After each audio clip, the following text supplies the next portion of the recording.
Yeah, check 1 2, check 1 2. Is this mic on? Is this mic on? Hey, listen, man, it's the one and only trendsetter DJ Sense, and you're listening to Cocktales, dirty discussions with Kiki and Medina Monroe. Yeah.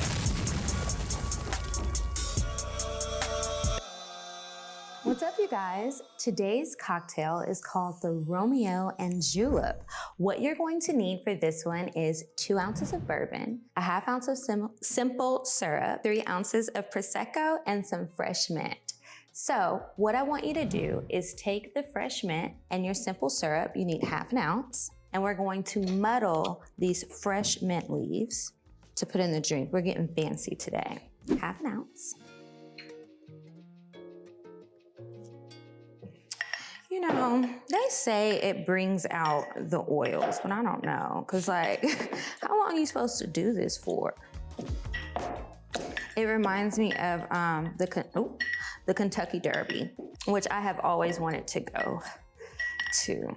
I don't know how muddles it's gonna be. It's gonna have to work. So anyway, once you're tired of muddling or you actually get this stuff out, whatever happens, you are going to take 2 ounces of bourbon. Today I'm using Maker's Mark. That's what I like. And I'm going to put this in the same mixture with the mint leaves and the simple syrup.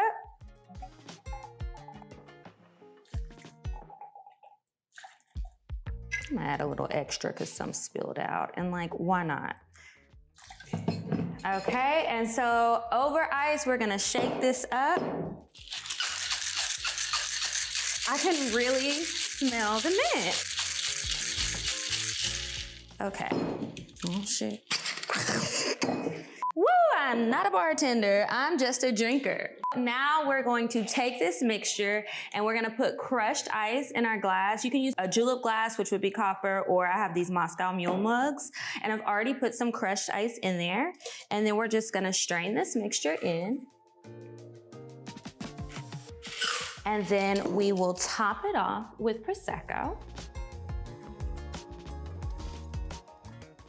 Garnish with a fresh mint sprig. And enjoy. Cheers. That's a Romeo and Julip. Hope you enjoy. Welcome back to Cocktales Dirty Discussions, you guys. Hey, y'all. I'm getting married. And I'm Kiki Said So, in case you didn't recognize me behind this ill-fitted veil. We are struggling. We look crazy. This would not be my real veil in real life. Absolutely not. I would be so sad. I was just telling Medina, I feel like I look like my daddy made me get married with a shotgun to my back and my man's back because I went and got knocked up. And now we got to go into a field and get married with the justice of the peace. Yeah, and I look like Carrie. Like with this rip in my dress. I don't know if it's Carrie or the Bride of Chucky, but it's giving violent bride. Mm-hmm. I look good. So as you can tell from what we're wearing this week, we have a special guest and we are trying to get into the wedding theme. So, you know, don't be tripping about our looks. I'm going to keep trying to make our veils work, but I don't know, girl. I don't know either. I don't even know how much a veil costs, but I'm so glad that this week we have a wedding planner. We have Cori, the CEO of Experience Divine Wedding Planning. Yes. Hey, girl. Hi. How you doing? Welcome. Thank you so much. We're Thanks so for having happy me. that you're here. Thank you so much. It's fun to be here and I'm super excited. I've always had a little sexy vibe to my business in general. So for me to be here is actually quite fitting. Well, we're going to get into the sexy part of it once we start after we play I'm Curious to Know. But before we do that, how long have you been in business? We've been in business for about 5 years. Okay. Started 2017 and just rolled right through everything, including even the pandemic, and that got us here. So we never really missed a beat. What made you be like, I want to be a wedding planner? Because I heard the brides be crazy and mean. Definitely. Clients are definitely, clients can definitely have what they actually want to have. Clients can definitely need everything to be planned to a T and perfect, which definitely makes it hard. Definitely. But we perfected the business. It can be done. Okay. We perfected it. So yeah, what got me into wedding planning was really my mom. She used to throw Mary Kay parties back in the day. If y'all remember, Mary Kay. She had one little Cadillac. My mom didn't have the Cadillac, but she was pretty serious about it. So she would have these parties at our home drinks, little snacks and things like that. And I was her coordinator, in that essence. So that got the party planning. And then I grew up, love. I love love. Mm-hmm. I love to see people get married, and I like the event production aspect of it. And that's kind of how it came to be. Really just kind of flowed that way. And a couple sorority sisters said, come help me with this and come help me with that. And before you know it, we were born. You did Stacy's wedding, right? I did. That is one so of our profiles. Cool. That's dope. Now, are you married or is that an I engagement am. ring? Did you I plan your am. own wedding or did you hire help? I did. I was super young. So meaning we hadn't even launched the business, or we launched, but not going super heavy, but I absolutely did it. We did our own wedding. Of course, now looking back after doing so many, I mean, we've done hundreds, maybe time to do it again, just for fun. Like a little vow renewal. Yes, maybe something like that. But absolutely, I am married. Kiki, do you think if you get married, would you want to renew your vows after a certain amount of time? Maybe. I don't know. I like the idea of it. I don't think I would plan ahead for it, but I would probably do it if maybe we went through something and we need a reminder. We need to or renew. If you're really, really happy. So that's what I was going to say. People come to me all the time. I probably just want a vacation. Like a Lux vacation. Are you familiar with Kev on Stage, the comedian? And I love him. I follow him. He does a lot of amazing family content, but he's still super funny. And I listened to him recently on the Dear Future Wifey podcast, and him and his wife. I hate being like such and such his wife. I forgot her name. I think it's Melanie. But they're renewing their vows currently. Like right now, they went to redo their whole wedding and renew their vows. And when they asked her why that they wanted to do that, she was like, when you initially get married, you say these vows and you commit to each other.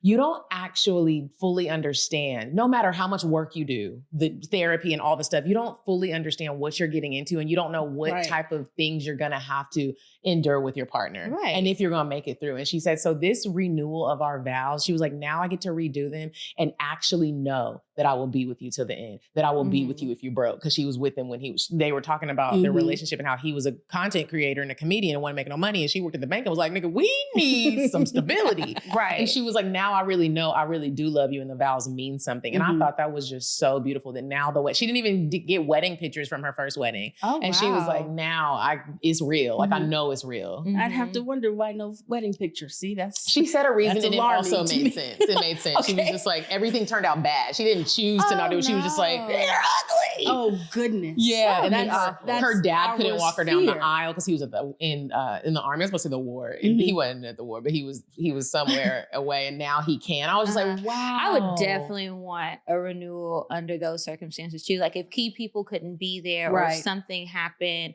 like imagine just some disaster happens for your initial wedding. Or imagine if like your wedding was supposed to be in like March or April of 2020 and it's canceled because the world has shut down and you go ahead and get married, but your wedding won't be the same. I would definitely want a ceremony later. Or imagine if you have an outside wedding, which I can't wait to talk to you about those because I'm so they're beautiful, but then it's like, what if your hair get puffy? What if your edges get What if there's a storm? Yeah, you got lip sweat in all the pictures.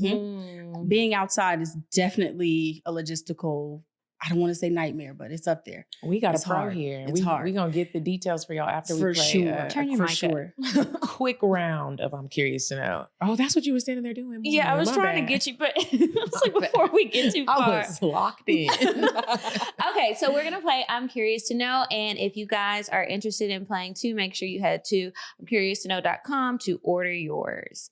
Okay, so after planning so many weddings, this is actually the first card on here. How do you feel about marriage today? Oh, I love the sanctity of marriage. I love the sanctity of marriage. I would definitely consider it a challenge, and it's going to be a challenge, day one, maybe even until the end, with sweet spots along the way. But there will be challenges because life is always going to present that to you. But I love the sanctity of marriage. A partner committed through everything is the ultimate achievement, I'll say. So I do love it. I've been on both sides. I have clients. None of my clients have walked away from each other. So that's a big deal for me. Maybe other wedding planners may not worry about that or may not think about that, but it's a big deal for me to know my clients are still married and still good. So I don't play with that. During my consultations, I'm actually trying to make sure that you are actually you like each other. You love each other. I just got to make sure. And it's not much. It's just hearing the way they speak to each other, making sure there's love there still and things like that. Do you ever like maybe give somebody a hint if you pick up on something like, hey, you know, maybe you could try this a different way because it kind of does come off like this when you talk to your husband this way, or, you know, something small. It's so funny you say that. Absolutely. I have said, oh, my bride's like, you know, dear client, you know, just in a very sweet way. You were a little sharp there to fiance. I have said it before. I definitely watch how they speak to each other, especially in front of me. And I'll say it. I'll kind of just, you know, make sure love is always there, even through planning, because planning is very hard. Planning is, you know, stressful. So I'm going to always stop and pay homage to the fact that we're getting married and that we need to love each other when we're finished. And we need to talk to each other nice and sweet this whole time. You lost your veil. Yeah, it was enough. Enough is enough. I had to take mine off too. I just put it on the chair and just sit right here. Okay, this is another marriage one. I'm curious to know, do you believe in living together before marriage? I do. I think there's a little try out moment that's good and important. And I think things can come out that maybe can indicate that it may not be right to get married. So absolutely, I believe in living together before marriage. You know, you want to test it a little bit. Maybe there's some things you can reserve, but I actually do believe living together is a good idea. Okay, this is my last one. If you could travel anywhere in the world right now, where would you go? That's a good question. I've been some good places. I went on a trip to Cuba once. That was like the best trip to me, but I don't want to go back. I wouldn't give this answer as I go back to somewhere. I would definitely give it to probably Greece. I hadn't been to Greece in those areas in the Med. And, you know, and taking boats out over there. I hadn't done that. That'd probably be what I'd do. Okay, here's my last one. I'm curious to know, is it okay to remain friends with an ex when you're in a new relationship or married? That's a funny one. That's a good one. My ultimate answer is yes. When you dated someone, they were your friends. You know, that was a big part of your life. And hopefully it ended well enough to even be friends, of course. But I don't think that your future person or your next person should feel intimidated. And if you're with the right person, they never will. But I think that they were your friends. I honestly do. And there may be friendship after. Of course, there's levels and boundaries.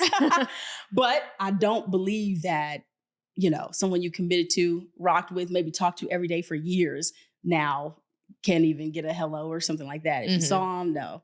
I think that you can be friends for sure. It is an interesting discussion to really break down and get to the bottom of like why you don't want them to be friends. Like, did something happen? Are we insecure? And just acknowledge it. And why you do want to remain friends with somebody that you dated. That's a good question too. That's a good question. Why are you holding on to this person in case I mess up? Right. Like, what are we doing? Like, we got to have clear. Because y'all did break up, so something went right. Right. What's going on? Yeah. And what y'all be talking about in them text messages? I need to know. See, now that might be the boundary. And how much of a friend? I would just have questions. Yeah. Not a hard no, but definitely have questions. Yeah, not a hard no and not a hard yes. I'm somewhere in the middle. It depends on a lot. Okay. So before we learn more about you and your business and the wonderful weddings that you've planned and will be continuing to plan, we're going to move on to weird sex really quick. You said a man is not a necessity, a man is a luxury. Like dessert. Yeah. A man is absolutely not a necessity. Did you mean that to sound mean and bitter? Oh, not at all. I adore dessert. I love men. I think men are the coolest. But you don't really need them to live.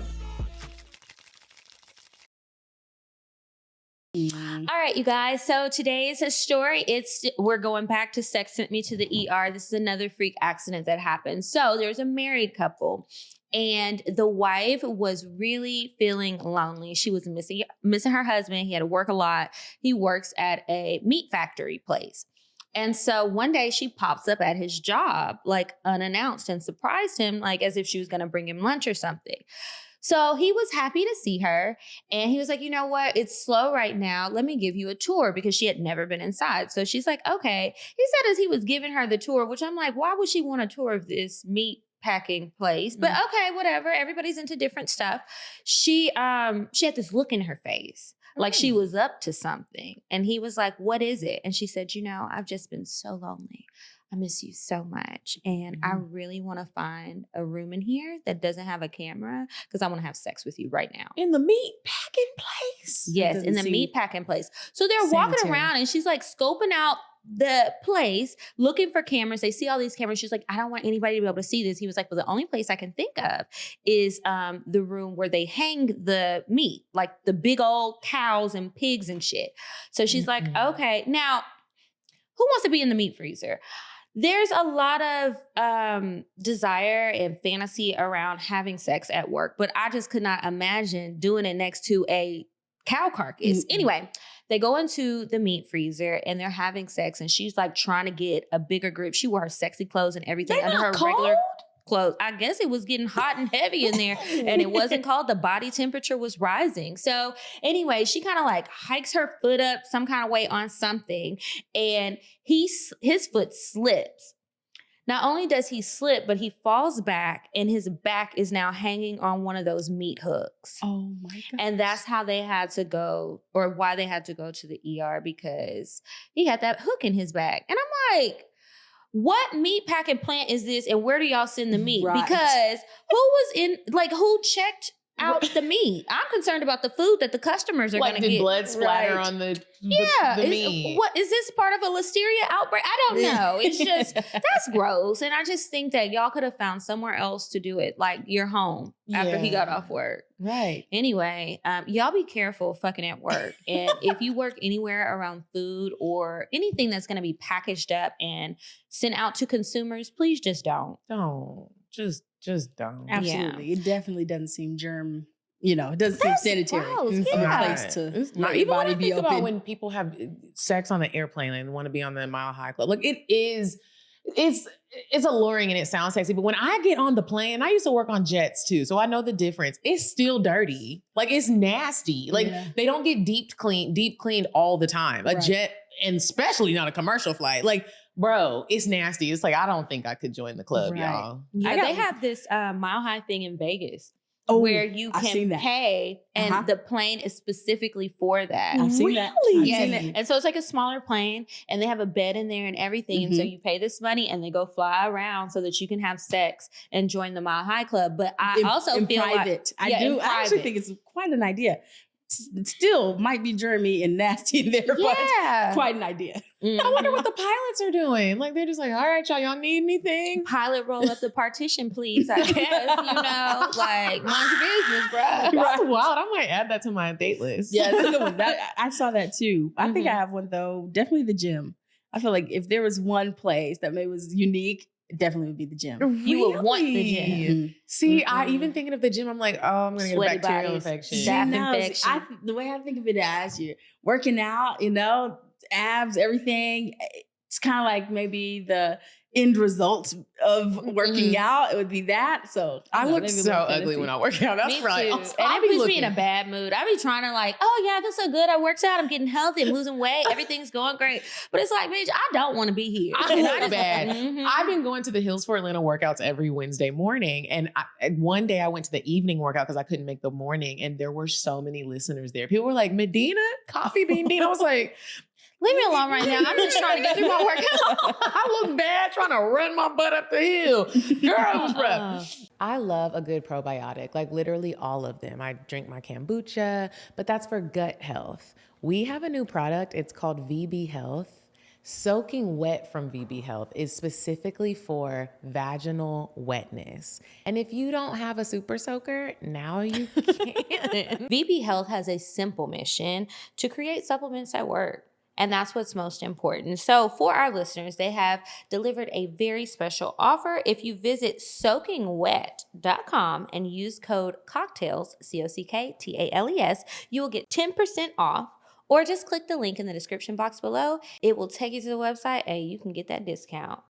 Okay, Cori. So you talked a little bit about making putting sexiness into wedding planning. And I really want you to talk more about that, because when I think of planning a wedding, I immediately feel a little stressed. Immediately, because I've watched the Bridezilla show, and you see, I helped my sister with her wedding. And it's like, it's almost like as soon as you start planning a wedding, everybody just gets mean and bossy. So how do you keep the sexiness in it? How do you even approach that? You know, as far as the planning goes, it definitely is taking moments. I literally build in moments where we stop and say, we're getting married. Let's be happy. Let's be joyous. Let's just take a moment, like mindfulness, ultimately. So just stopping everything every now and then. It can't all be about proposals and, invoices and contracts. It can't all be about that. We got to pause, remember what we're doing and why we're doing it. That lets them kind of think like that. But also me doing my job. If I do my job effectively, you shouldn't be stressed. No bride with a wedding planner should be stressed.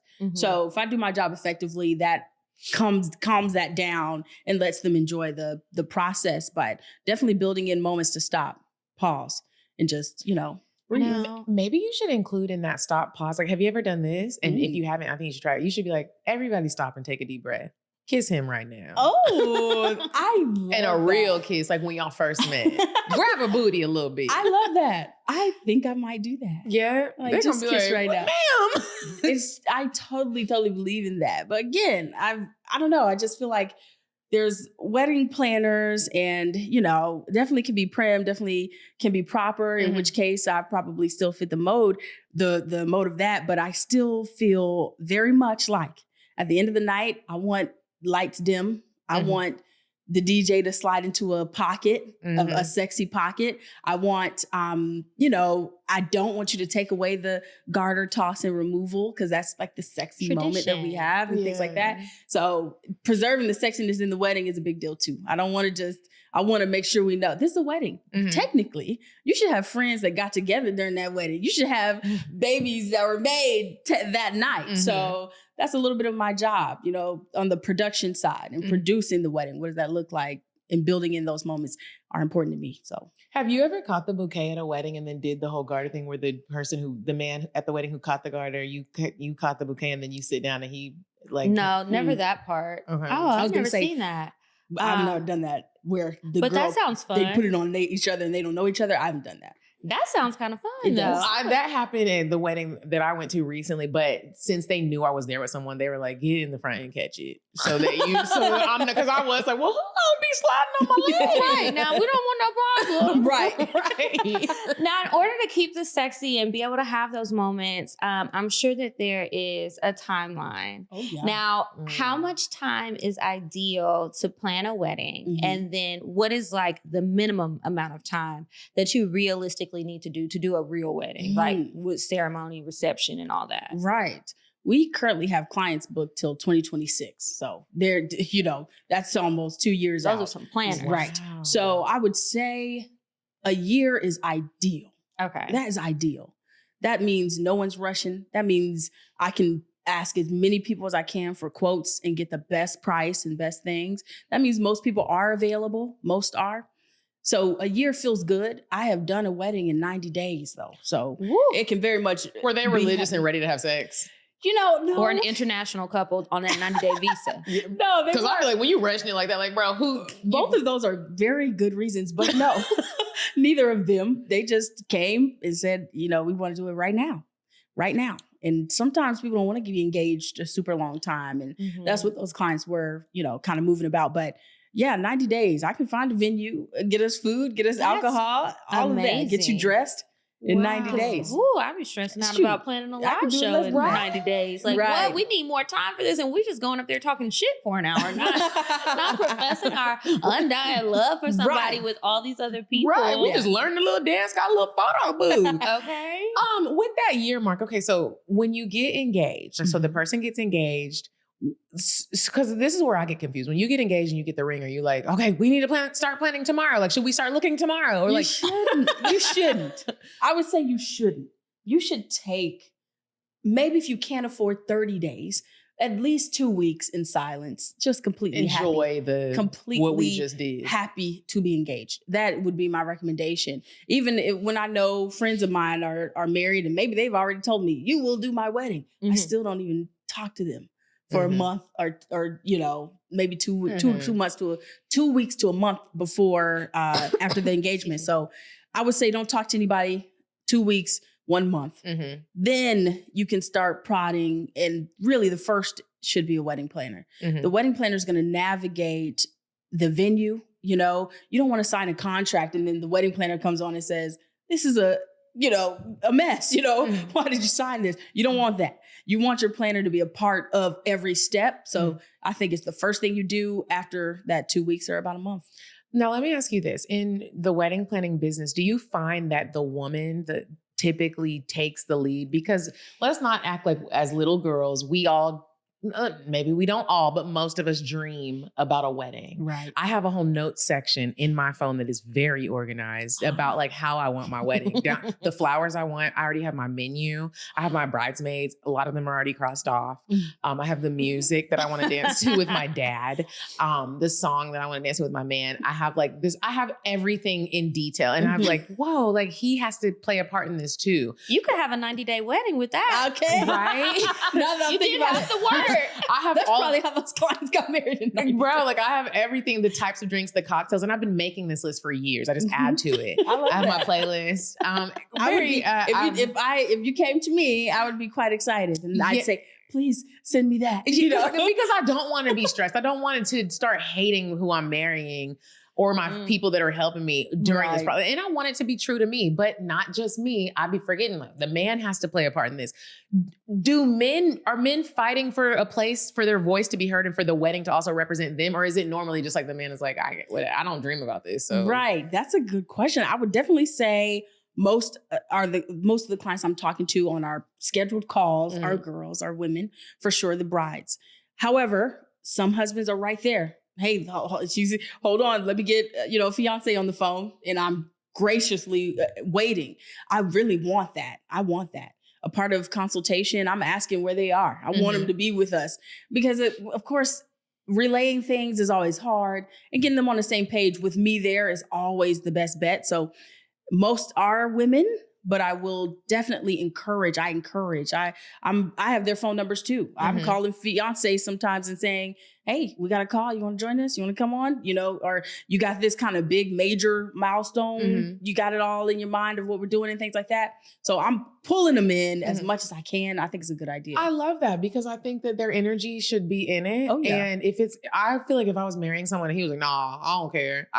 The wedding's off. They definitely will say that. But most have a few opinions, just a few. Budget, of course. Everybody. I was going to say, I'm sure they care about the budget. Yeah.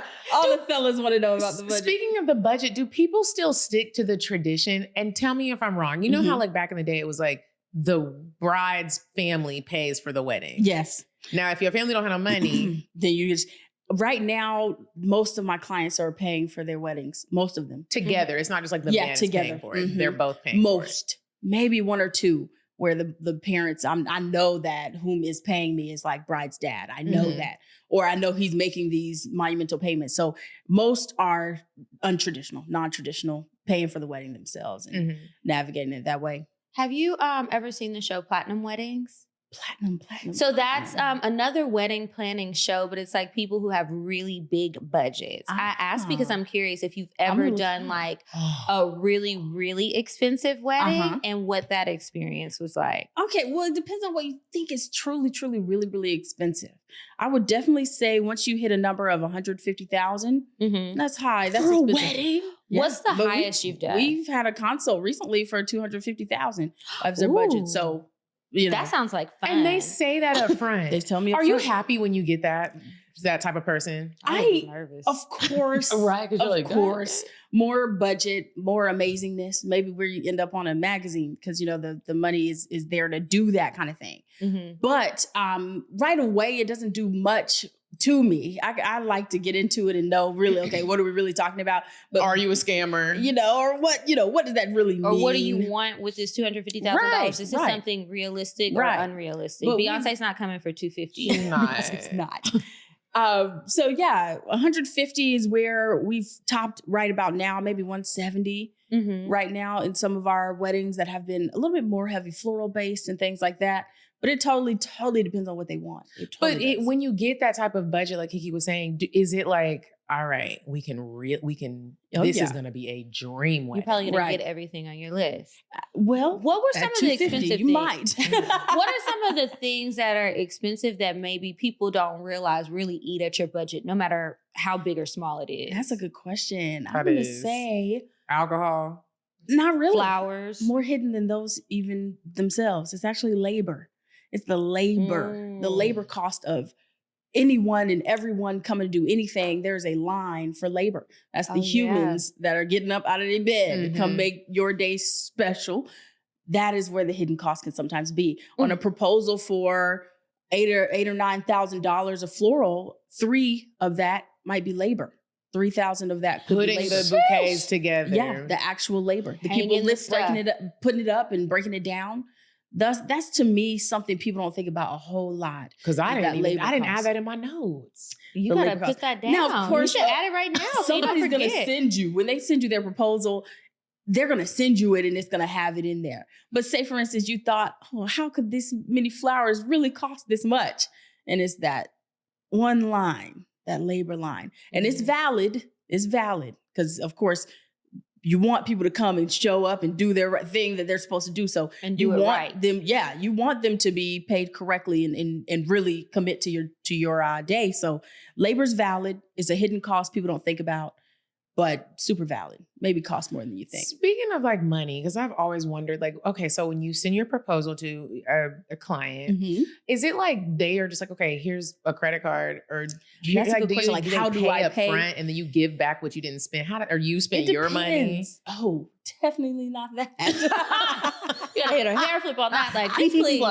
But I will say, it depends on your client and what they want to do. I've had clients who completely sign their authority to run their credit card, which means I can pay venues, I can pay people that need to be paid along the way, and they never have to stop and worry about it, which is quite seamless. But I've also had clients who, when things come up, big things, I just simply prepare it completely, and it's just, here's the link, click, pay. Okay. So it depends on what you want. If you don't want to be bothered with every 2 weeks submitting a payment to somebody, then you can sign it off and we can go from there. But I've done it both ways.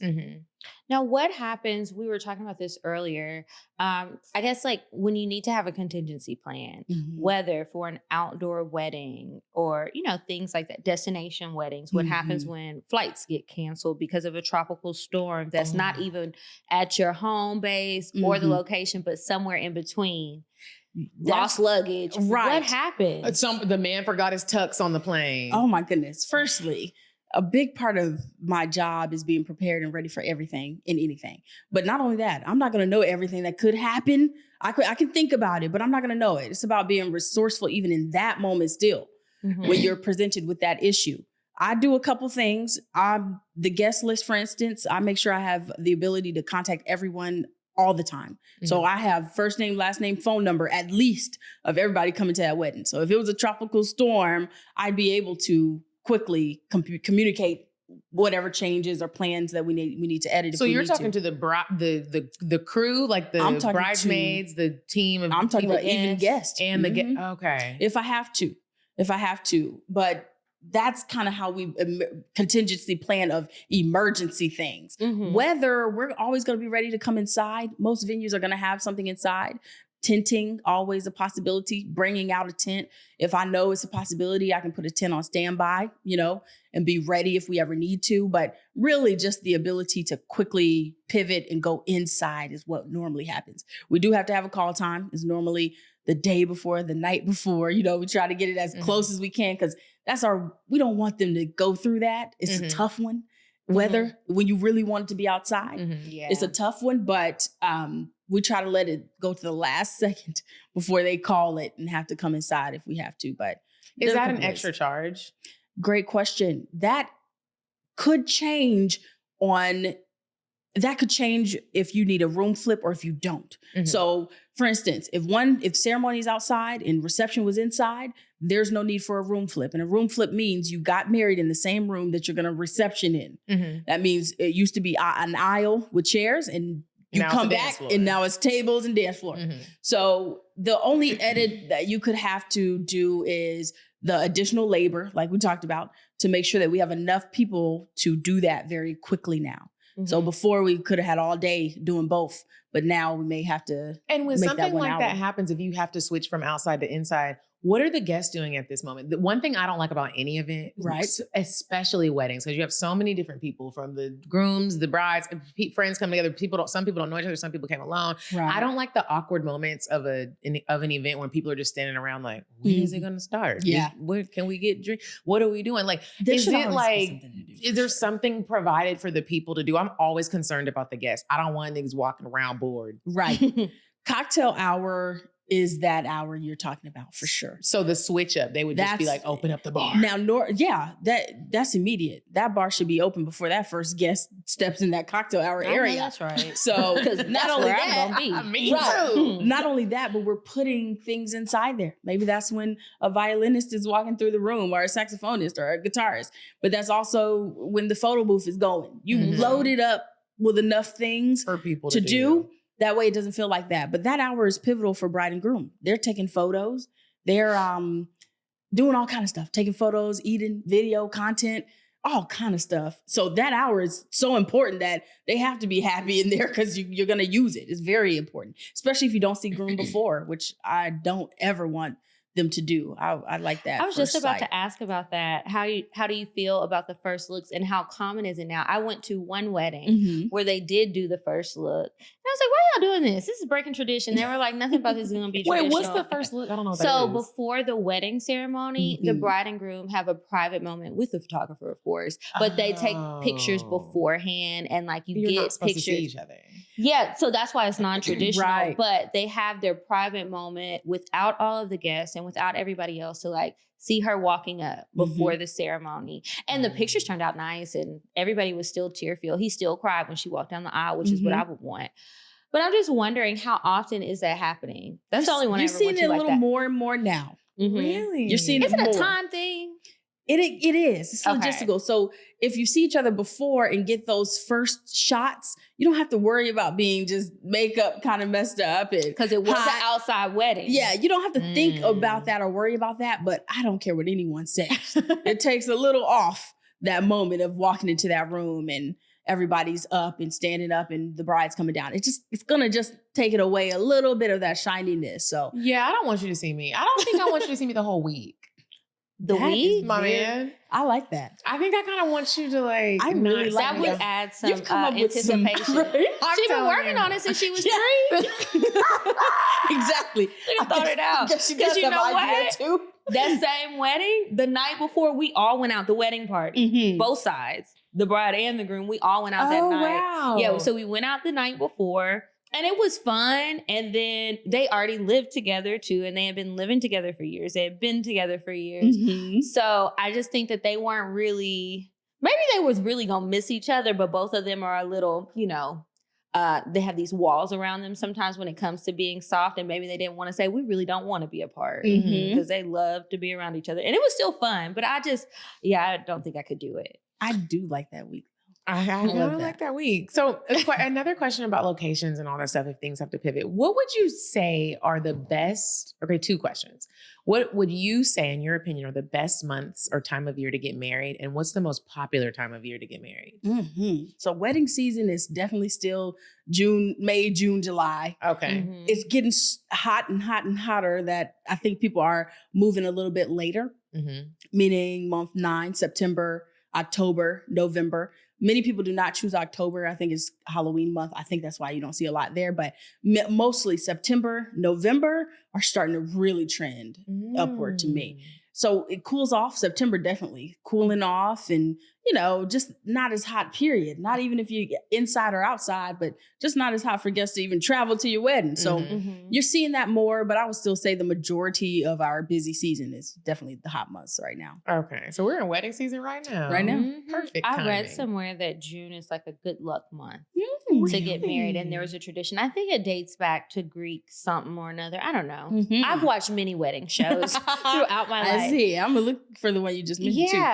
But I wanted to ask about destination weddings. Okay. And when you're doing a destination wedding, I've seen mixed reviews about them. And some people say, you know, when it's all said and done, it actually ends up saving a bit of money because you are not going to have as many guests because not as many people are going to come. And a lot of things will be like included when you're going to specifically like tropical locations. What do you think about them? And what's some things to know if you're considering it? I would definitely say, so we have 2 or 3. We have one in Cabo, one in Dominican Republic, one in Cancun right now. So I would definitely say it could go both ways. If you've got a place that's going to give you everything and be kind of modest and understand, you know, budgets and things like that, it'll be wonderful. And yes, you can save a little. I say you still need a planner because those countries don't know a lot about maybe even the American or any country customs of being married. So you still need that advocate to know that. But it could still end up quite more expensive. Some of the proposals and invoices we get back are astronomically higher than something here. So it truly depends on where you are, who they work with, what rules the venue has. For instance, do they have to go with their particular vendors? Those are big things to remember. So it could be both ways. It could come out cheaper if you got the right place, but it could come out even more expensive than having a local wedding. And then of course the guests. You do diminish your guest count when you go out of town. That's, you know, if your heart is set on this huge 200 people wedding, then going out of the country may not work. But and then it's more expensive for the guests too. Super big thing. Some people do tie it in and make it a vacation, but odds are they're buying a plane ticket and coming to your wedding and spending that money. Those things might even have been the gift, you know. Now you're not getting no gift. Unfortunately, things get high. For someone's wedding, imagine though, you maybe $5 or $6 or $1,000 on a plane ticket in the room. But I always feel like sometimes when people do the destination weddings, I feel like that is a way that you get to invite everyone that you thinks that they deserve an invite, and you know they're not actually going to come. Now that's how I've always thought about it, because it do be like, you know, mama got friends, you got to invite certain family, and it's like, okay, well, we're going to do a destination wedding. I know most of y'all not going to make it, but I did invite you. I invited you, so we don't have no. It's not about to be a family reunion, but I'll let y'all think it is. I know y'all can't come. You got gout. You got to do dialysis 5 days a week. You don't got no money. This is true. Yeah. Like, it's like, you're really, really on top of this. I agree. It will keep people from just popping up. Have you ever done an African wedding? I have. Was it stressful? How many people just showed up? Because let me tell you something. I got like 50 questions. I won't load them all on you at once. But one of my homegirls, she is African. She got married a few years ago, and we got into a little thing because she was upset that I didn't show up. And I said, well, a wedding is a formal event. I got a wedding invitation in the mail a week and a half before your wedding date. I assumed, even though you told me when the wedding was, I assumed there were budget cuts or something. You had a certain number of people. I got knocked off the list. It wasn't a big deal. I understood. And that was just it. She was like, well, I told you when the wedding was. I said, I don't have an invitation.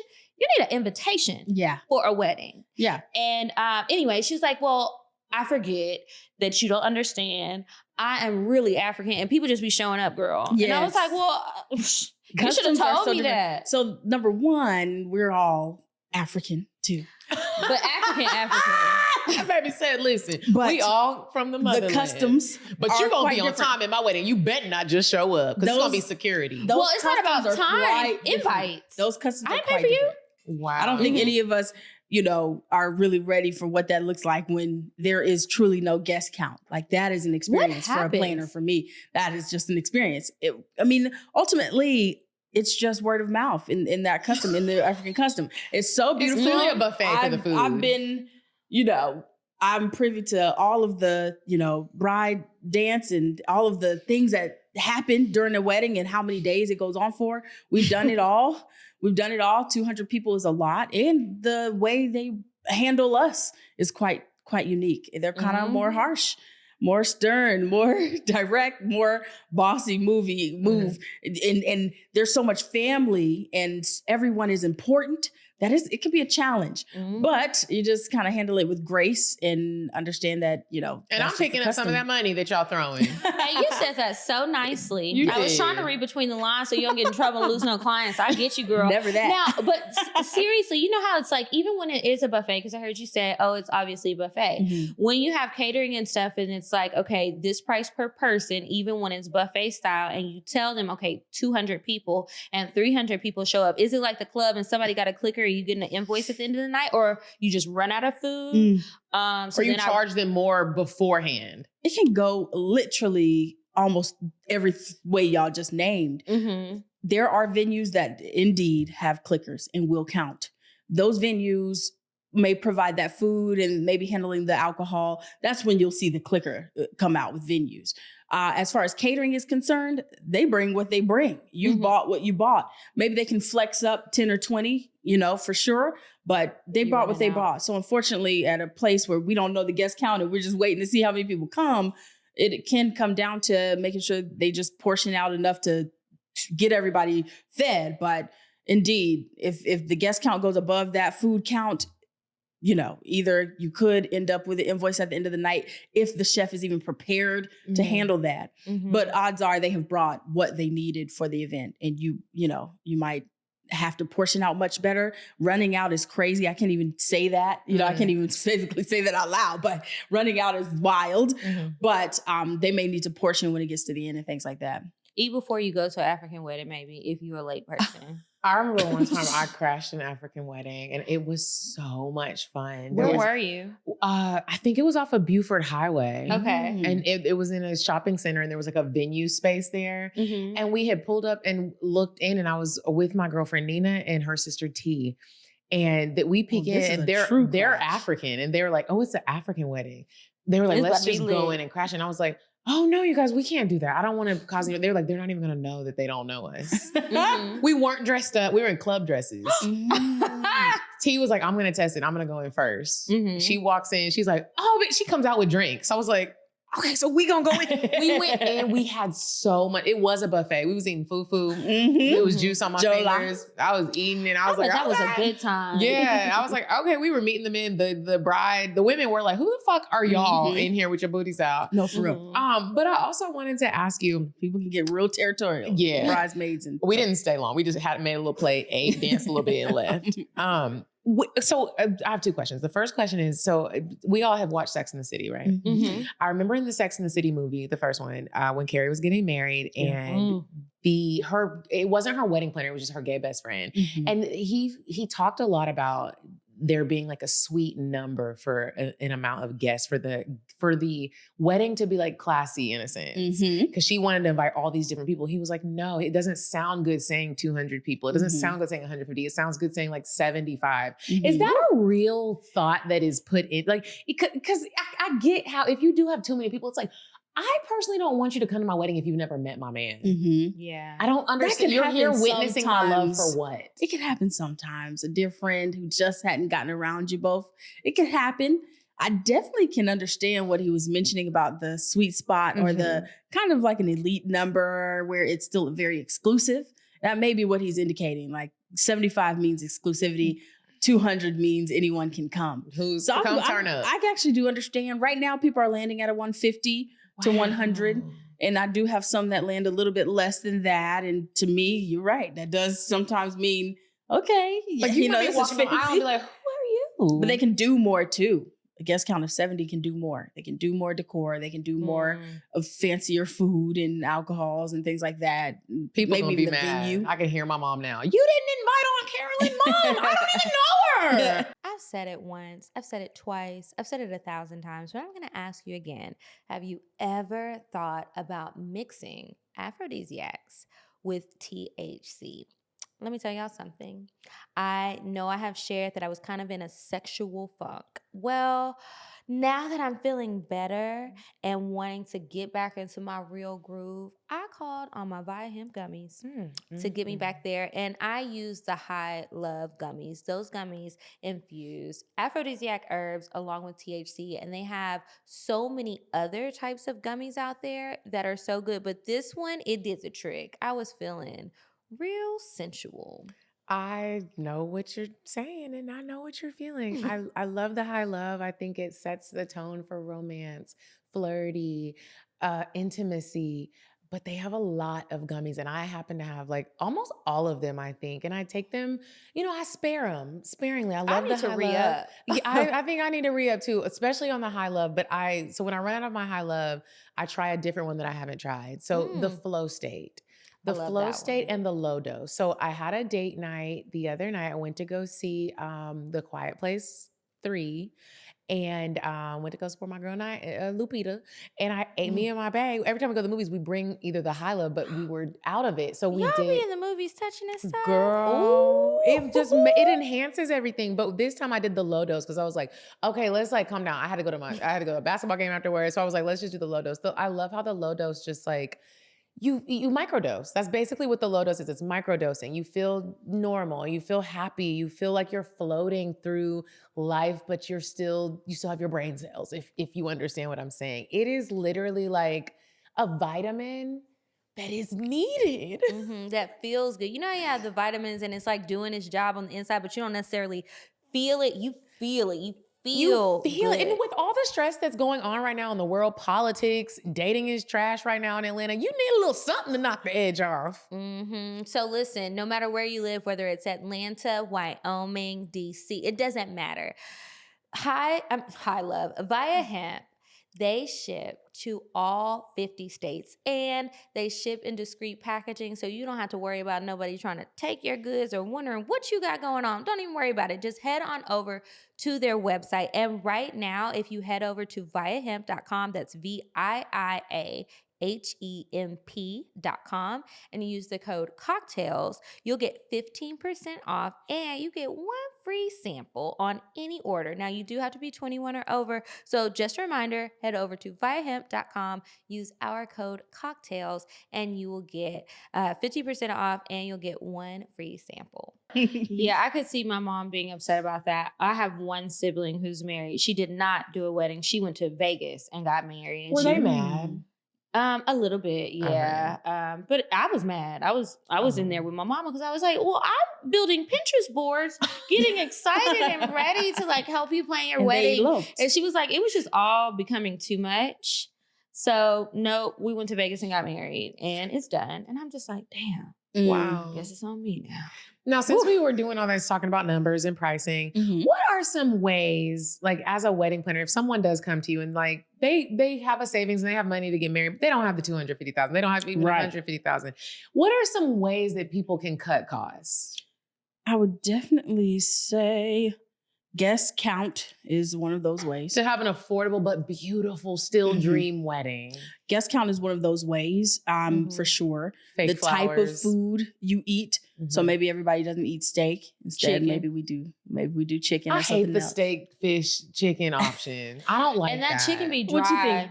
And what the do you steak think? Be nasty. What could you see yourself eating? I personally, I have this idea, and it is in my notes. Yeah. Like the food that will be going around while we're taking our pictures and everyone's at the cocktail hour, like it's gonna be like our favorite bites. Like I love grilled cheese and basil sandwiches, so I want little bites. And then we both love tacos. We met over tacos, so like also tacos. Like I want you to get real food. The steak, chicken, and fish option, it'd be dry and nasty with the mashed potatoes or a potato and a little corn. Right. I want real food. I want a tasty food. Maybe a little pasta in there. We could do salmon. I don't really like salmon because the studies that are coming out about salmon is eating people's brains. That's what it said. So like I just want it to be like food that we really eat, and I want it to be good. I want people to be like, "Well, can I get another plate?" You can't, but I want you to want another plate. Yeah.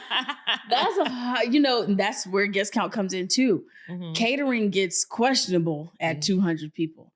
Of course, there are some amazing caterers out there who can execute very well. However, trying to make 200 people happy means they don't overseason. They don't, every steak is made one way. Those are the things you kind of have to give up sometimes. Can people ever like sprinkle in like, my dad is a chef and he cooks really well. Okay. What if we're like, okay, we have a caterer, but like I want my dad to lead it. You can do something like that. I am definitely one of those planners that are against family being a little too involved. Because now they in here trying to shout. And they should be crying because you're walking down the aisle. I'm always careful of that. If a family member is doing something, they are I know that they may want to do that piece, but that's the piece. Okay. And I'm still going to make sure that even that piece is understandable. You don't want family running around, picking up stuff and you don't want that. Okay. You shouldn't want that. You shouldn't have it. So definitely family can come in, do a little something, but not too much for sure. So basically you shouldn't try to cut costs. Yeah. On food at least. Maybe, first off, whatever your budget is, we work within it. That's the moral of the story. Just cut some people off that damn guest list. But the guest list is like the easiest way to just immediately take. That's really what it is, even down to decor. How many actual table place settings need to be on this table? Each one can have just a simple cost, and you can add it up like that. So guest list is a big one. Mixing faux and mixing silks and live floral. That's a way to cut costs as well. You mentioned that. Just trying to think overall the time, seeing how much time you have in the wedding, maybe not having 5 hours of a wedding and maybe just 3. That could help you as well. I hate that. I've been to a few weddings where it's like, bro, it's over. We flew out here. Yeah. We danced for 2 songs. Yeah, I haven't been to one of those. I try to put on timeline 1 hour guaranteed dancing. Well, for sure. I don't care what's happening. Everything's about to stop. They're going to party for 1 hour, hands down. But that's, of course, there's more party throughout the night, but I just try to make sure that one is guaranteed no matter what. But there's so much pageantry in weddings, the dances, the, cake and the this and the that. It does take time. Speeches. Yeah. It takes a lot of time. Ooh, the speeches. Yeah. I have this idea for my wedding, and tell me if you've ever done this before, where it's like the ceremony part. I don't necessarily need all the guests to witness that because it's so intimate and it's so personal, and to me it's sacred. Especially if you really don't know my man, you just here because my mama made me invite you, like, and I want him to feel like he can cry if he needs to cry. And I don't need people to see that, like us saying our vows and how we feel about it. Like, it just needs to be me and him, and who is going to marry us, which I really want it to be my therapist. So Cori, I'm going to be letting you know. Your therapist. You want your therapist to marry you? Our couple's therapist. And because she really knows us. Yeah. And she knows what we've been through. And I want every detail of my wedding to really be our souls. Right. Like, we worked for this. Right. Like, this ain't no game. For sure. So like I was like, but let me know if this cuts costs. Like, we do the ceremony and it's like nobody comes to that part. Y'all just show up for the turn up. The turn up is the most expensive part. So it doesn't save you too much. No food at that wedding. In fact, at the wedding, many of even the decor structures are actually put in ceremony and lifted and brought to reception. So it doesn't even save you much in decor. Okay. But definitely, now I have seen a first look where bride and groom are saying their personal vows before everybody goes in. I have seen that. Okay. That may be a moment that may fit, but you also don't want to do a first look. So that would be our phone calls. We'd be talking through how we make it all happen. Where it is, you are saying you have your first look, it's y'all's private moment, but y'all are going to say your vows and get married. Just y'all two. And then you do the other ceremonial stuff. So your mama can take the pictures and your daddy can walk you down the aisle and all that. But y'all can have your moment. You can also do a first look without actually seeing each other. It's called a first touch. So we get you somewhere where it makes sense. I like that. On one side of the door and the other side of the door. And you can touch, but you can't see each other. And maybe that could be a moment where you say those vows in private. Instead of up top, and the real ceremony becomes just the standard vows, because you guys do those, but you've already said these very heartfelt things before. That is beautiful. I like the idea of having some sort of something where it's just me and the man I'm marrying and whoever is the witness without the audience. And then we can do the other ceremonial things for everybody and have fun. But I would like a very private moment. At some point during the wedding. Yeah, you could I've planted them in many places. In between ceremony and reception, private moments where y'all can go even eat alone and just have a moment where you get to reflect. I've had private moments built into the very last thing. I clear the room for send off or something like that. And bride and groom are left alone for a silent private dance, or, it could be music, but a private dance. And I might like be too drunk by then. Yeah. I'm in here twerking. I went to a wedding last year or maybe the year before. They did their first dance. So they had a wedding. It was at a venue. And there was one room for the actual ceremony and then another room for the cocktail hour and the reception. And so they sent everybody up to like this loft space. There was a photo booth downstairs and like They had a Polaroid guest book. So you take the picture, write a message and all of this, and then you go upstairs. They have past hors d'oeuvres and the cocktail hour. But they had a dance alone, and of course, wedding party, and everybody's taking pictures. But then they did their first dance with just them. We could see them, but we couldn't see them too good, and we could just kind of peek over, and it was really cute. And then they let us all in. Yeah, that's so sweet. So normally, when I'm in between the two, that moment for me is getting them shots in the middle of their decor. That's normally what I'm really headstrong about. Like they must have these epic monumental photos. We all know them, where bride is in the middle of that decorated room, groom is in there, maybe one sitting, one standing, whatever we do. So that's what I'm more so making sure that they actually get that investment of their decor really clean and shot well. But I could totally see building in a moment where, okay, we're leaving y'all alone to enjoy it for a second. Love each other. Because, you don't see that room. Once guests go in. And then what if people came in there looking crazy, and then in the back of your pictures that you spent $10,000 of the budget on. Right. And it's your auntie with her wig sliding back. Okay. Or my uncle who showed up in a t-shirt that was bedazzled. Or the one uncle who's already drunk. Where did you even get the bar? Even open yet? That should be stopped at the door, the uncle, for sure. It should be, but my mama gonna let him in. Well, that's your uncle, and he's not right in the head. Luckily, I don't really have an uncle like that. That's when I come in and say, what's going on, my baby dear boy? Client bride told me not to. Now, that's the dance is really parents and planner. It's a really serious dance for sure. Wow, I love that. So before we move on to Indecisive Diane, I have another question and a mini story. Kiki has shared some standout moments at weddings, and I want to share one that this might seem very simple, but I thought the detail about this. My line sister, Crystal Helton, she's my 12. She got married, and she's still married. Shout out to y'all. Happily married at that. Yes, big sister. I loved, and I put this in my notes as well, when we got to the reception, she had flats for all of the girls to take their heels off. So you're not, first of all, looking ratchet, taking your shoes off, because your feet do hurt. Your feet hurt. Yeah. She had flats with their logo, a little thing. It was so, and it was a little bucket of shoes, and it was like, it had a cute little message on it. Everybody was like, oh, thank you, God. That's a thoughtful piece. It was so thoughtful. We all put our flats on, had a really great time. So my question to you is, since you do all this wedding planning, you've seen a lot, what are some key things that if anybody listening right now is planning a wedding that you're like, remember to do this? This is a standout thing. Big or small. Right. I would say I have a few. Number one, engaged, wait for a second, find a planner. That's number one. Number two, remember, stay in love and in like with each other. That's number two.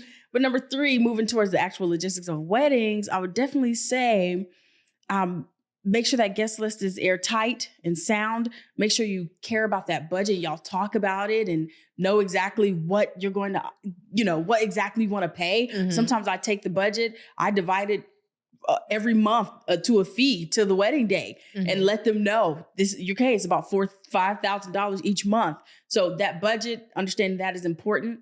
And then the little details, definitely around the day, just kind of knowing who your guests are. You got a big, heavy drinking crowd. Let's make sure that the bar can offer shots. Some venues don't even want to do that. Let's make sure we logo everything we possibly can. I'm super big on branding. So I want to brand the wedding from top to bottom. That's, to me, something you won't forget. Even if you don't spend money on a lot of different things, people will remember. You actually mentioned the logo on the shoes, but they will remember the branding of your wedding. So I think that's just a big, big one. Even for my own, the branding just sticks out still to this day. So branding for sure. And then those little things, the sandals are a wonderful idea. I kind of have this rundown of a list of little things that you can get and brand and buy and think about and stuff like that. And those flats are definitely on it. So those would be my top threes. Can someone have a beautiful, dreamy wedding for $7,000? You can have good decorations for $7,000. I think that's a good decor budget.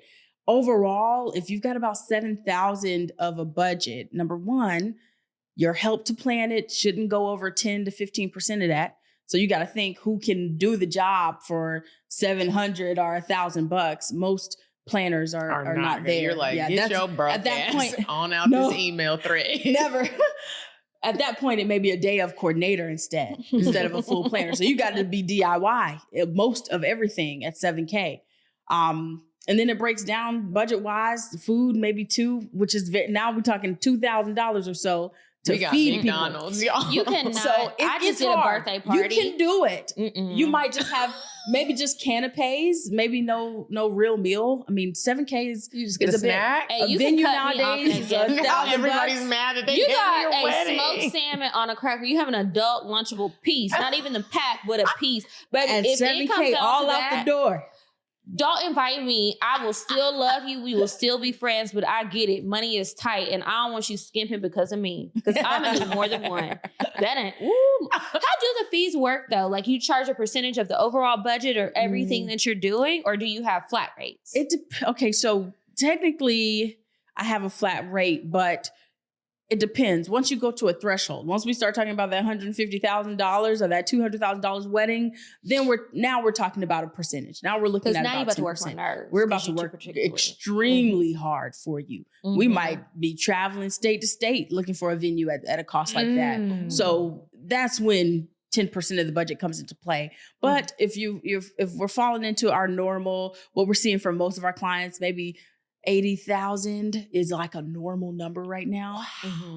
Yeah, I would say I don't have many clients that are under that right now, but maybe 80,000, 60. You know, we do have some clients who are a little bit below, but they have a guest list of, maybe 30 or 40, and that makes sense. That's my whole family. Yeah. He can't invite nobody. Right? You got to remember him. That's what I was saying in the beginning. Like, wow, we have our ideas in our list and just like, oh, it's a nigga involved. Yeah, because I would like a smaller wedding, but then when I'm being realistic, I have a very big family and I have no problem telling some people they can't come, but there's a lot of people that I do want to be there. And we haven't even considered I got the honeymoon. siblings. Jesus. Yeah. Some clients just tell me, we just can wait. Let's not even talk about it. There's been a few people who waited and they bought a house first or something. They took the money they was going to spend on that and they were like, we will have a delayed honeymoon. We're going to do this, but we do want a wedding. So. Yeah, because and then we go on the honeymoon next year or never. The wedding is a big one. That's the moment where the family and friends can come together and really celebrate you. It oftentimes is a highlight in your life. We're talking wedding, have a baby. Of course, accomplishments, schools, great jobs, things like that too. But wedding, there's have a big baby, ceremony for it. Those are huge. And I feel like it speaks volumes to the clients that you have because I really do love to hear that people are still married because we've talked about this on the show before. It bothers me to know that someone could actually pay $250,000. You could have bought a house, but you spent that on a wedding. Right. If you have it or if you don't have it. And then you get divorced. I've had some crazy scenarios now. I'm wasting my time. I'm not coming to attend this wedding. Not another wedding if y'all niggas don't really love each other. Yeah, I've definitely been to some weddings that didn't make it. Like, tell me you on the fence. I want my money back. Yeah, my gift, Lord. No, I've definitely seen some crazy things. We've had clients who unfortunately didn't make it for different reasons, finding out the unfortunate truth of that person not being... They didn't make it to the wedding. Yeah, like, husband or fiance may have been untruthful. Those things do happen. I've had a client... Do they get their money back? Oh, no. That time is already invested and gone. That effort and that administrative work. The work was done. Yeah, sorry to that lady. So, but I've definitely had a fair share that maybe don't make it for different reasons. But I've had a client who came to me with one person and ended up with another too. So not a different world type wedding. That's wild. Ooh. I have. Now, was that a good time to plan it? Because that sounds like a scandalous time. You can write a book after obviously you don't retire. tell them like he was just about to get married to somebody else. They probably knew. Of course, yeah. No, they knew. They knew. There were a couple things that I had to do. Change everything in my system to the right name. Never report. Like, hey, Melanie, and she's like, this is Lisa. Yeah. Never mention. Hey, Jerome. Never mention it again. I had to talk to him so he knew I wasn't just pro the other person and we actually were a new leaf together. So there were a few things we had to do to move, he kept forward. some of her ideas. There were a few things we had to do to move forward past that switch out. I mean, we switched, ultimately the bride switched fiancés. Oh, the bride switched fiancés. Yeah. Whitley Gilbert. So I've seen it all. It's I've crazy seen it outside. all. It's so crazy outside. That another suggestion that maybe you should add to a package that you could offer. Because I do feel like it would be cool for there to be a package with wedding planning. To be like, I also offer a therapist to walk you guys along the way. Say I'm a therapist? No, you have a therapist that you buy them. Like how the matchmakers do. Yeah. They have one that if you guys would like a little that bit would be a wonderful addition. And I will think about that once I get a little bit of partnership with somebody like that. Definitely. Now, we do hire officiants, which typically have marriage counseling programs built into them. Mm-hmm. So that's kind of how we get away with offering counseling that must happen before a wedding. Some people do not do it at all. Not at the church. Girl, it's people right now that we know married that didn't get no sort of counseling. Yeah, you need to do something. For that. I don't care if it's one. My mom, my dad didn't have no counseling. When I started getting therapy, I was like, Mom, did you and Dad do couples therapy before we got married? She was like, no. And I was like, that's crazy. My mom is divorced now. They got something weird going on. But anyway, I do wonder if they ever did anything. I would imagine it would have been at the church, and it probably would have been with my granddaddy. He's the pastor. I'm about to ask her when we get done with this. Because was my granddaddy the one that she was going to for counseling? It's a good question. It needs to happen for sure, though. Cori, we have enjoyed you so much. We're not done yet. We're going to take a quick break for Indecisive Diane. And when we come back,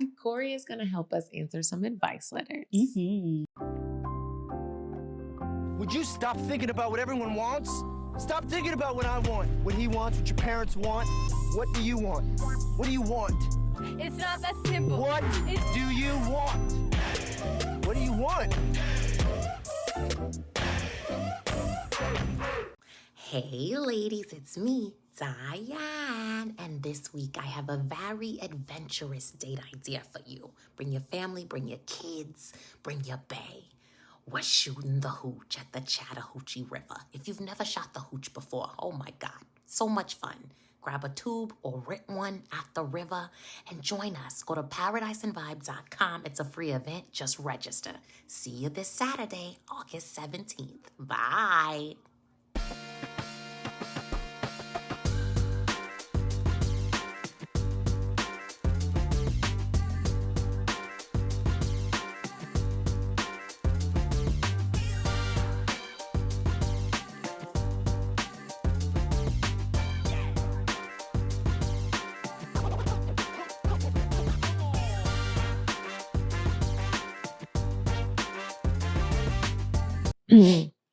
Okay, you guys, and we are back from Indecisive Diane, and it is time for the advice. If you have a question that you would like us to answer on the show, please email us, advice@cocktalespod.com.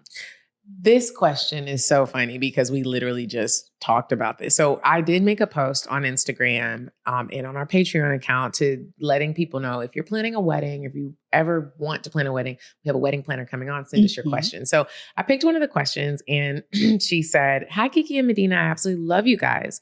Here's my question for the wedding planner. Have you ever had a couple not follow through with the wedding, like the day of? If so, what happens? And do you still get paid in full? Oh, also, do you always attend each wedding you planned?" Right now, I attend every wedding that we plan. That's right now. Essentially, we're growing at this pace where that may not always be the case. Sometimes we run more than one wedding in a day, you know, depending on what each need. I'll determine where my body must be. But right now, I'm attending, I would say 99% of every wedding we do. Have I had someone stop everything on the day? That has not happened to me yet. If it were to, though, I would definitely say, number one, monies are already allocated to so many different places. And we're talking floral, we're talking staff have already been hired. And it's a business. Yeah, it's a business. So coming to the day, we've blocked off our calendar and turned other people away. So at that point, we're pretty much either we're going to be there or you opt out of having us execute what we've promised you in our contract. So I've never had it happen before. It definitely probably would be a moment where a refund would be crazy because it's the day of. No, refund. It would be entirely too much to dig that out. There may be portions that you can salvage from different people. Who? But a caterer is gonna always have your food, you know? Food is The photographer showed up. Yeah. Everybody there. The flowers is here. Yeah, maybe. I'm sorry your husband didn't show up, or I'm sorry your wife was a runaway bride. Y'all better turn up and have a photo shoot and make it into a lookbook. Literally. A heartbreak lookbook. But what would you do hard. aside from getting paid? What if, whether it's the bride or the groom, because again, watching all these wedding shows, I've seen it on Bridezilla, and she had the nerve to go on Bridezilla twice. With the same man? With the same man, and he didn't show up both times. Now, the daughter was like, Mama, I told you. And she was at the reception, and she's like, well, the food is paid for. We're going to eat this, and everybody's here. And they did that both times. But like, what would you do in that moment, maybe to try to console your client? And then what do you do with like photographers and other people who are celebratory? Do we just have a heartbreak party and everybody put on Mary J. Blige sunglasses and we just have a heartbreak hotel? Or what would you do? We breaking the just, flower stems. Right. Yeah. I think it's for sure. That's when I look to my client and try to read her a little bit, figure out she wall how I'm sliding feeling. and locked in the bathroom. You can't get in there. That's and tough. it's 150 people outside. Like, okay, what are we supposed to do? Can I still take a photo booth picture because I got my makeup? Yo, I'm mad. definitely. Let me tell you. If bride's locked away and I've got these guests looking at me, unfortunately, we do have to move. We're gonna just go. DJ, play the electric slide. It's time to get this party stumping. That would be wild. We're definitely going to have to put guests somewhere and sit them somewhere until we know what's going on and what she wants to do. But I've never been put in that predicament at all. I would just not. Have you ever been in a wedding where someone stood up on the part where they're like, does anybody not? Ooh, that's a good question. And no, I've definitely had some speeches that I thought were wild.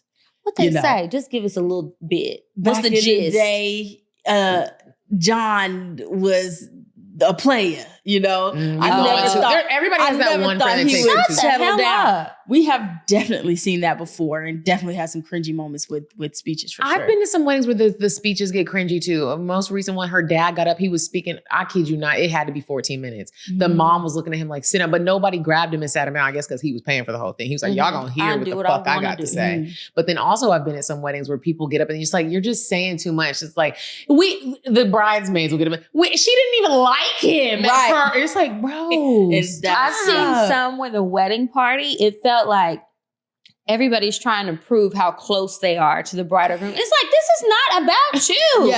You made it to the wedding party, bitch. Obviously, y'all close. Sure. I'm going to have certain people where I'm like, don't let her, if she gets up, tap her and sit her down. It needs to be an itinerary for the day. We need to just lock down. You cannot get up there. You do not have clearance. Everybody needs clearance. If you don't have your clearance bracelet, go sit down and eat the food. Enjoy. Shut up. Sit your ass. You have too much to drink. I'm looking for 4 people. That's what I'm asking clients for. Give me 4 I don't even want ones, that. and let me know if somebody sends up. You want to make a call or telling me absolutely not. So 4 people is a good amount. Okay. That typically, Matter of fact, best man, maid of honor, mom, dad, something like that. It should be 2 people can have a speech. Everybody else write what you want to say, and we can put it on the wall somewhere on a slideshow, and y'all can read. Yeah, y'all can read the stuff, or we'll send you a PowerPoint presentation after. Y'all gonna shut up because I want people to be having a good time. Okay. So that's it for the advice. I'll skip the other one because we're low on time, and we can move on to the cocktails.